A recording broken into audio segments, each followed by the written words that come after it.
बच्चों देखिए, आज हम लोग निर्देशांक ज्यामिति कक्षा 10 गणित मोस्ट इम्पॉर्टेंट क्वेश्चन पढ़ने जा रहे हैं। लेकिन ये मोस्ट इम्पॉर्टेंट क्वेश्चन उन्हीं बच्चों को आएगा जिनको फार्मूला याद होगा। और एक्सरसाइज 7.1 में केवल एक ही फार्मूला प्रयोग हो रहा है। वह क्या है? दो बिंदुओं के बीच की दूरी। अगर आपको एक सूत्र याद हो जाए, दो बिंदुओं के बीच की दूरी, तो समझ जाइए कि एक्सरसाइज 7.1 आप आंख मूंद के लगा लेंगे। ठीक है, तो आपको कुछ करना नहीं है, बस पहले इस मोस्ट इंपॉर्टेंट क्वेश्चन को पढ़ने से पहले आपको एक फार्मूला जानना है। तो फार्मूला क्या है, ध्यान दीजिएगा। अगर दो बिंदु हैं, एक बिंदु का नाम ए कर दे रहे हैं, एक बिंदु का नाम बी। इसके निर्देशांक क्या कर दे रहे हैं? x1 यहाँ y1, और एक का निशान क्या कर दे रहे हैं? x2 और यहाँ y2। और इन दोनों बिंदुओं के बीच की दूरी हमको जानना है, ठीक है। तो इन दोनों बिंदुओं की जो बीच की दूरी का फार्मूला होता है, देखिएगा, तो दो बिंदुओं की बीच की दूरी का फार्मूला, ठीक है, इसको आप डिस्टेंस भी बोल सकते हैं। तो क्या होता है बच्चों? Under root x2 minus x1 का whole square plus y2 minus y1 का होल स्क्वायर। ठीक है, फॉर्मूला क्या होते हैं? x2 माइनस x1 का whole square plus y2 minus y1 का होल स्क्वायर। किसी किसी बच्चे के दिमाग में बात आती होगी, सर अगर यहाँ x2 माइनस x1 के बजाय अगर x1 माइनस x2 कर दे तो तब भी सही रहेगा। क्यों? अभी आपको समझा दे रहे हैं, देखिएगा। अगर कोई बच्चा कह दे कि x1 माइनस x2 का whole square plus y1 minus y2 का होल स्क्वायर, तो बिल्कुल सही हो जाएगा। ऐसा क्यों होता है? तुम खुद देख लो ऐसा क्यों होता है, ठीक है। अगर हम कह दें यहाँ रफ कर दे रहे हैं, छोटा सा यही रफ कर दे रहे हैं, ठीक है, एक छोटा सा रफ कर दे रहे हैं। अब देखो बाबू, 5 माइनस 3 का होल स्क्वायर करके देखो, तो 5 में 3 गया 2, तो 2 का वर्ग कितना? 4। और वहीं तुम इसको पलट दो, तो 3 माइनस 5 कर दो, इसका होल वर्ग कर दो, ठीक है ना। तो 3 में से 5 गया कितना? -2, इसका वर्ग कर दो तब वो 4। तो आपने क्या देखा? आपने देखा कि x2 माइनस x1 का होल स्क्वायर हो चाहे x1 माइनस x2 का होल स्क्वायर हो, आंसर उतने ही आएंगे। बस समझ रहे हैं? हमने यहाँ पर रफ करके दिखा दिया, देख लीजिए। 5 माइनस 3 का होल स्क्वायर करो तब भी 4 आ रहा है, 3 माइनस 5 का होल स्क्वायर करो तब भी 4 आ रहा है। हाँ, अगर यह होल स्क्वायर नहीं होता तब यह सत्य नहीं था, लेकिन होल स्क्वायर है इसलिए सत्य है। तो कितने बच्चों के मन में कंफ्यूजन बना रहता है कि सर अगर x2 माइनस x1 है, उसको x1 माइनस x2 का होल स्क्वायर कर दे, गलत हो जाएगा? बिल्कुल नहीं गलत होगा, बशर्ते होल स्क्वायर हो। होल स्क्वायर होने से वह मिस्टेक नहीं होता, गलत नहीं होता। ओके, चलिए, तो हम कुछ क्वेश्चन को देखने जा रहे हैं। पहला क्वेश्चन हम लोग बहुविकल्पी से शुरू करने जा रहे हैं बच्चों, जो 2019, 21, 22 सब में पूछा गया है, ठीक है ना। तो क्वेश्चन नंबर एक बहुविकल्पी क्वेश्चन है। दिया है बिंदु 5,0, ध्यान दीजिएगा, बिंदु 5,0 और ए बिंदु दिया है, और -12,0 के बीच की दूरी बताइए। बीच की दूरी ज्ञात कीजिए, दूरी ज्ञात कीजिए। एकदम 100% गारंटी है कि दो बिंदुओं के बीच की दूरी पर एक क्वेश्चन पेपर में छपा है, बस अंक बदल जाते हैं। क्या होते बच्चों? अंक बदले रहेंगे, लेकिन दो बिंदुओं के बीच की दूरी में एक क्वेश्चन छपा है, ठीक है ना। और उतना ही नहीं, जिसको दो बिंदुओं की दूरी फार्मूला पता है ना, कह दिया सिद्ध करिए वर्ग है तभी लगा लेंगे, कह दिया सिद्ध करिए आयत है तभी लगा लेंगे, सिद्ध करिए समबाहु त्रिभुज है, समद्विबाहु त्रिभुज है, कुछ भी प्रूफ करने के लिए आ गया, सब में यही फार्मूले लगने वाले हैं। दो बिंदुओं के बीच की दूरी, थोड़ा सा प्रैक्टिस बनाइए, एकदम आपको क्या लगेगा? एकदम हलवा, कहोगे इतना आसान कहे दिहलस। ठीक है बच्चों, ठीक, थोड़ा सा दिमाग लगाना। अब हम सॉल्यूशन करने जा रहे हैं। पहले तो विकल्प लिख दें, कौन कौन से विकल्प हैं। पहला विकल्प दिया है 5, दूसरा विकल्प दिया है 7, तीसरा विकल्प दिया है 13 और चौथा विकल्प दिया है 17। ठीक ना, यह आपके 4 गो विकल्प हैं और आपको बताना कि इसमें कौन सही है। तो देखिए कितना आसानी से क्वेश्चन लग जा रहा है। अब हम लिखने जा रहे हैं दूरी का फार्मूला।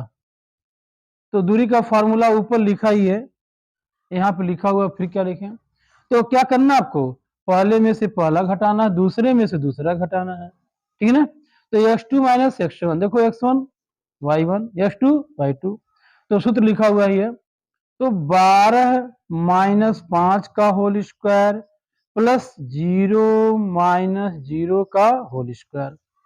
अब तुम खुद सोचो, -12 माइनस 5 कितना हो जाएगा, -17, और ये तो 0 ही रहेगा।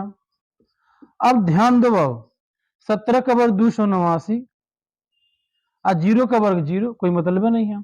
तो 289 का वर्गमूल कितना होता है, 17 ही तो होता है। तो विकल्प कौन सही हो गया, डी। पेपर में इस फार्मूले पर क्वेश्चन छपा हुआ है और थोड़ा सा भी ध्यान दोगे तो तुम्हारा यह क्वेश्चन समझ जाओ 1 नंबर के तुम मालिक बन गए। ठीक है बच्चों, 1 नंबर के तुम मालिक बन गए। देखो बच्चों, अगला मोस्ट इंपॉर्टेंट क्वेश्चन है कि बिंदु P -6, 8 की मूल बिंदु से दूरी क्या होगी। तो आप कहोगे सर जी आपने तो 2 बिंदुओं की भी दूरी पढ़ाए हैं, हमें 2 बिंदु है नहीं, केवल एक ही बिंदु दिखाई दे रहा है। अभी हम आपको 2 बिंदु दिखा दे रहे हैं, कैसे, जादू है, ध्यान दीजिए। सोल्यूशन, एक बिंदु आपको दिखाई दे रहा है P, हाँ सर जी दिखाई दे रहा है, कितना है, -6, 8। जो दूसरा बिंदु है वो देखिए क्या लिखा, मूल बिंदु, क्या लिखा है, मूल बिंदु, ओरिजिन, मूल बिंदु। तो मूल बिंदु का मतलब समझ रहे हैं, 0, 0, यह न होते हुए भी है। ठीक, तो मूल बिंदु, अब देखिए बिंदु दिया नहीं था, लेकिन जो बच्चे होशियार होंगे जान जाएंगे मूल बिंदु का मतलब 0, 0।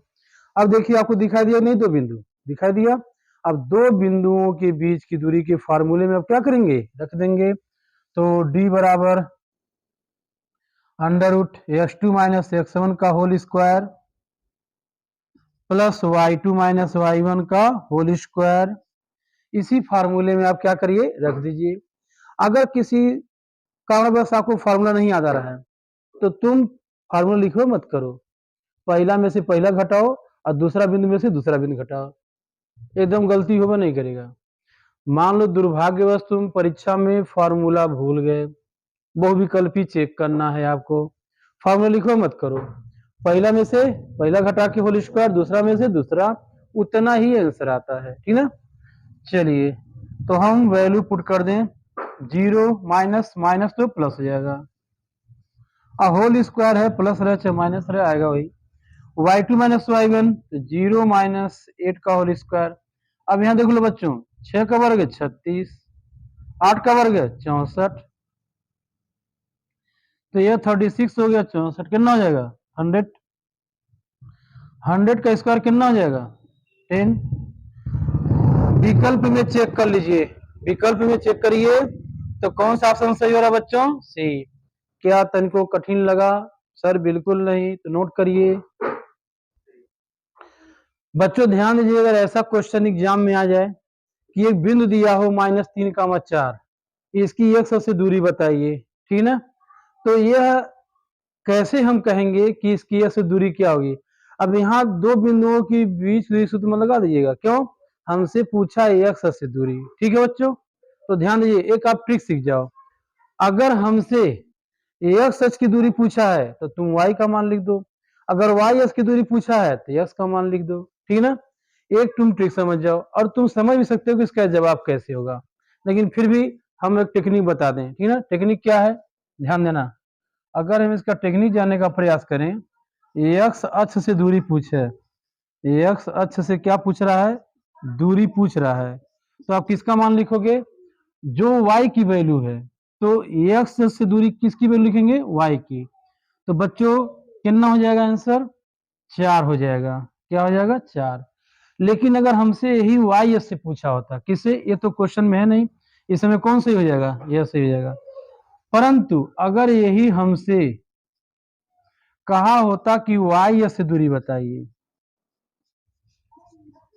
से दूरी बताइए, तब हम क्या लिखते हैं, तब इसका मान लिख देते हैं, इसका मान, ठीक ना, यानी -3। अगर आप जानना चाहते हैं कि ये कैसे होता है तो इसको भी हम आपको बता दे रहे हैं कि कैसे होता है। तुम देख लो, अगर कोऑर्डिनेट ज्योमेट्री तुम ठीक ठाक से पढ़े हो, कोऑर्डिनेट ज्योमेट्री तुम ठीक ठाक से पढ़े हो, ठीक ना, तो 1 2 3 4 इधर हो जाएगा, 1 2 3 4, लक्ष्मी मैया की जय जयकार। ठीक, इधर भी अगर तुम देखो तो -1 -2 -3 -4, ठीक, इधर भी तुम देखो 1 2 3 4, ठीक, ठीक है ना, तो तुम क्या पाओगे कि -3 और देखिए -3 4 किस में जा रहा है, -3 और 4 यहाँ जा रहा है ऐसे, ये हो गया -3, 4। अब यहाँ ध्यान देना, -3 की दूरी यही है ना, यही है, यही है, और 4 दूरी क्या है, यह है। तो अगर हम x से दूरी की बात करें तो कौन आ रहा है, 4 आ रहा है। अगर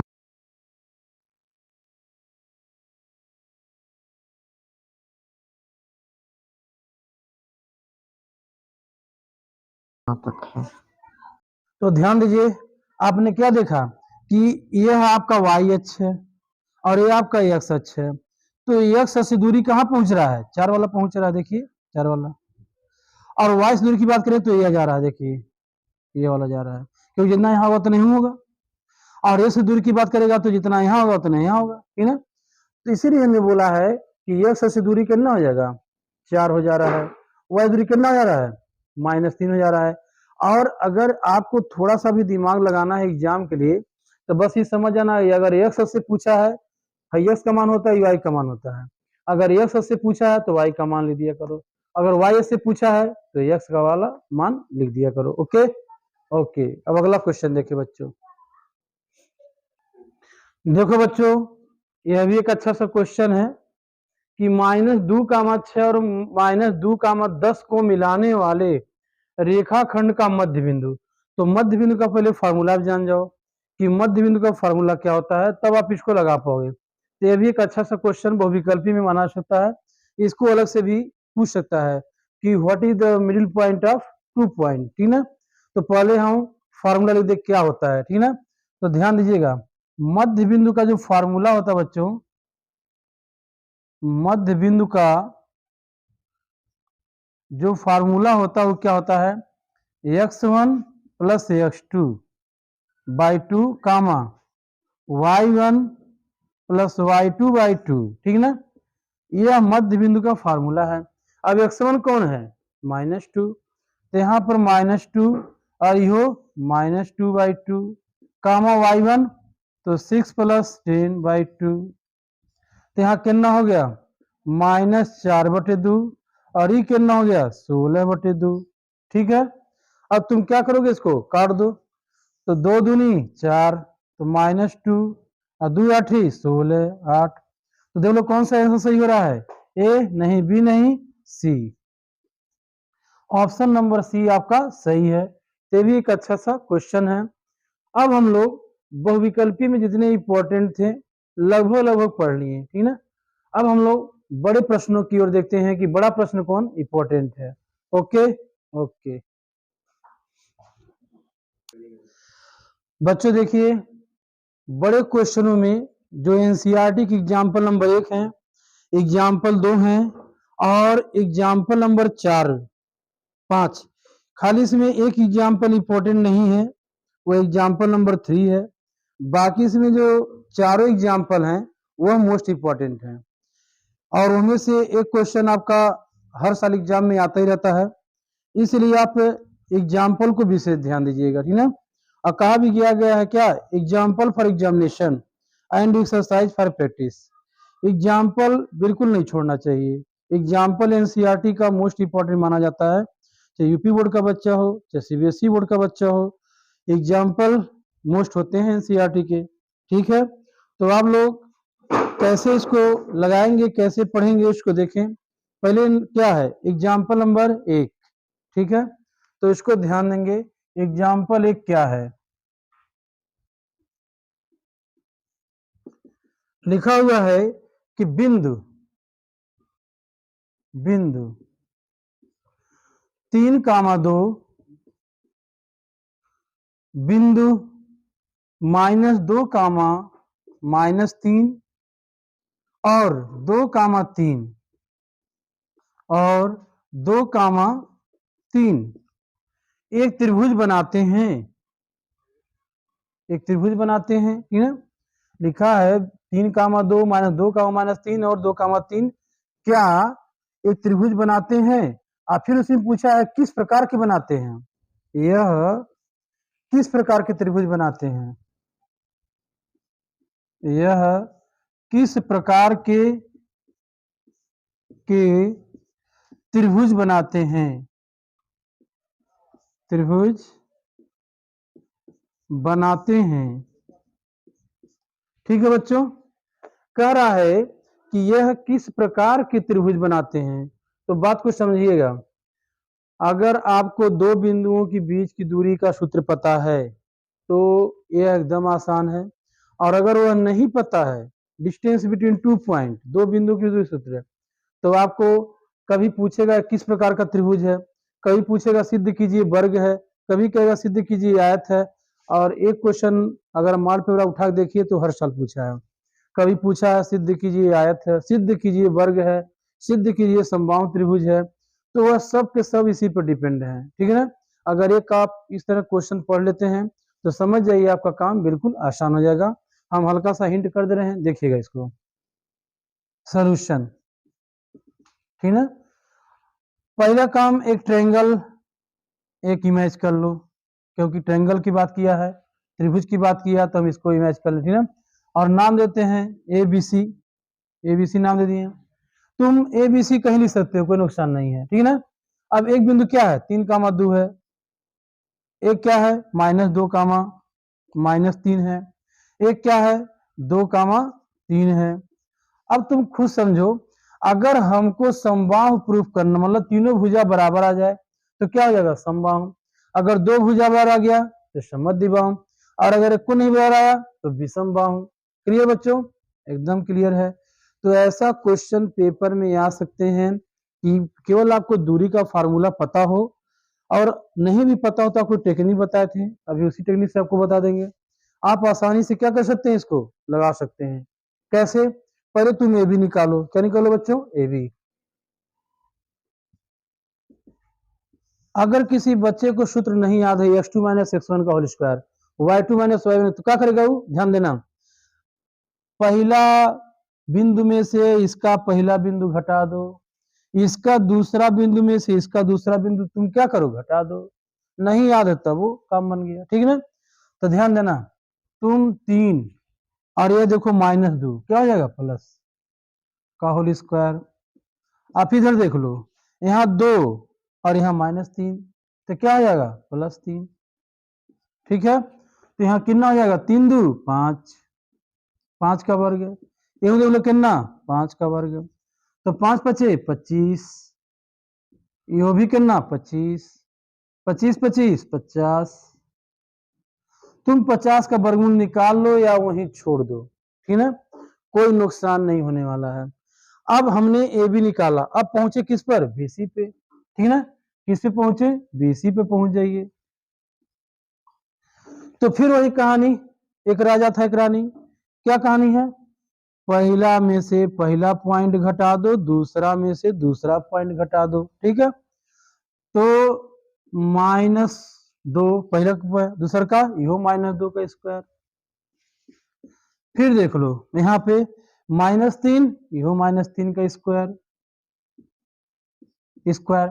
अब -2 कितना हो जाएगा, -4 का स्क्वायर। यहाँ देख लो -3 कितना, -6 का स्क्वायर। तो 4 का वर्ग कितना, 16, और 6 का वर्ग 36, कितना आ गया, जोड़ दो, 6 6 12 के 2, 3 1 4 1 5, 52 आ गया। एक भुजा और बच गया, एक साइड, कौन, सी ए। तो यही निकाल दे रहे हैं बच्चों, सी ए, ठीक है ना।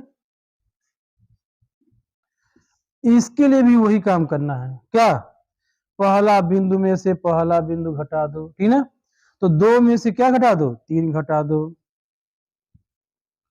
और दूसरा बिंदु में से दूसरा बिंदु घटा दो, यानी 3 माइनस 2 घर हो गया इसका। अब 2 में से 3 गया कितना आ जाएगा -1, और ये कितना ये भी 1, तो 1 + 1 कितना हो गया √2। तो ध्यान दीजिए ए बी बी सी सी ए तीनों भुजा बराबर आया होता तो क्या हो जाता समबाहु, 2 बराबर तो क्या जाता विषमबाहु, एक को नहीं आया तो हम कहेंगे कि यह विषमबाहु त्रिभुज होगा। ठीक है, तो हम क्या लिखेंगे इसकी तीनों भुजाएं बराबर नहीं है, इसलिए कैसा त्रिभुज होगा बच्चों, यह विषमबाहु त्रिभुज नहीं होगा, मतलब विषमबाहु त्रिभुज हो जाएगा। ठीक है, फिर इसमें आप चेक कर सकते हैं क्या तीनों भुजा बराबर तो नहीं आया, लेकिन यह भी देखिए क्या बड़ी भुजा का वर्ग दोनों भुजा के वर्गों के योग के बराबर है कि नहीं। ठीक है ना, क्योंकि समकोण भी तो हो सकता है। तो पहले सबसे बड़ी भुजा कौन दिखाई दे रही है, देखिए 50 है, यहाँ पे 2 है 52 है, सबसे बड़ी भुजा कौन हो गई बीसी। तो हम क्या लिखने जा रहे हैं बड़ी भुजा का वर्ग मतलब बीसी का स्क्वायर। तो बीसी कितना है √52 है, इसका वर्ग, इसका वर्ग करो कितना आ गया 52। क्लियर। अब दोनों भुजा के वर्गों का योग, जो दोनों छोटी भुजाएं हैं इनके वर्गों का योग निकालिए तथा ए बी का वर्ग देखिएगा ए बी का वर्ग प्लस सी ए का वर्ग। तो अगर हम ए बी की बात करें तो ए बी कितना कड़ी में 50, कड़ी में 50, तो √50 का स्क्वायर प्लस √2 का स्क्वायर। अब तुम ध्यान दो 50 + 2 कितना हो गया 52। अगर बड़ी भुजा का वर्ग दोनों भुजा के वर्गों के योग के बराबर आया तो ये कैसा त्रिभुज होगा बच्चों समकोण त्रिभुज। क्यों तुम देख लो बड़ी भुजा का वर्ग 52 और दोनों के वर्गों का योग भी 52, तो यही लिख सकते हैं लाइन में क्या, चूंकि BC square is equal to AB square plus CA square ते समकोण त्रिभुज होगा। कैसे त्रिभुज बच्चों समकोण त्रिभुज होगा। तो परीक्षा में तीनीय त्रिभुज के बारे में पूछवा करता है, सिद्ध कीजिए समबाहु है तो तीनों भुजा व समबाहु, सिद्ध कीजिए समद्विबाहु है दो भुजा व समद्विबाहु, और नहीं तो कंडीशन यही रहता है कि बड़ी भुजा का वर्ग दोनों भुजा के वर्गों के योग के बराबर रहता है, इसलिए यह समकोण त्रिभुज हो जाता है। ओके ओके नोट कर लीजिए।